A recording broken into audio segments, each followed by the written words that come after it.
కోటి దీపోత్సవం 2025 మన తెలంగాణలో. సో నేను మా సిస్టర్ కలిసి అయితే ఎన్టీఆర్ స్టేడియంకి స్టార్ట్ అయ్యాము ర్యాపిడో కాస్ట్ వచ్చేసరికి 289 పడ్డది అనమాట. From KBHP to NTR stadium. Traffic అంతా బొంగ అయితే రీచ్ అయ్యేసరికి 7 అయింది. ఫైనలీ మనమైతే రీచ్ అయిపోయాము. ఉండడం వల్ల ఎక్కువ వీడియోస్ అనేది తీసుకోలేకపోయాను.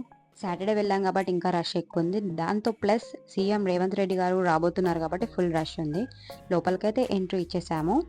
7కి వెళ్ళాం కానీ అక్కడ కూడా ఆల్మోస్ట్ 70-60% వరకు జనాలు ఉండిపోయారు. సరే అని ముందటికి వెళ్ళాము. ఆయన ఏం కనిపించలేదు. చిన్నగా మా చెల్లెకి ఒక ఫోటో అనేది కూడా తీసేసాను గ్యాప్లో.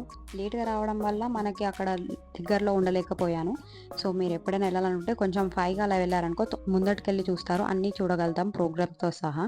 ఇక్కడ శివుని విగ్రహం అయితే ఉంది.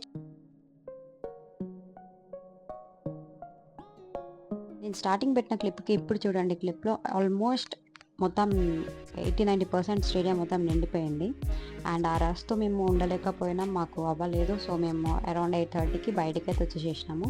And it was good. But I felt ఏంటంటే కొంచెం ముందు వస్తే ముందుగా చూడగలుగుతాం అన్ని ప్రోగ్రామ్స్ని కూడా. Then after that CM Revanth Reddy గారు వస్తున్నారని చెప్పేసి మొత్తం అక్కడ బ్లాక్ చేశారు. సీఎం రేవంత్ రెడ్డి గారు ఎంట్రీ ఇచ్చారు, మేము ఎగ్జిట్ అయ్యాము. 8:50 అయింది. ఈ కోటి దీపోత్సవం అనేది మన తెలంగాణలో ప్రతి ఇయర్ జరుగుతూ ఉంటుంది ఎన్టీఆర్ స్టేడియంలో. అండ్ ఇయర్ నేను కూడా ఒకసారి వెళ్దాము చూద్దాం ఎలా జరుగుతుందని వచ్చాను.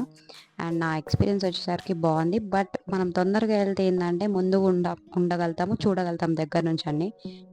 మేము లేట్ అయిపోయాం, 7 అయింది. ఆల్మోస్ట్ 7 కల్లా అక్కడ ఆల్మోస్ట్ జనాలు నిండిపోయారు, స్పేస్ లేకుండా.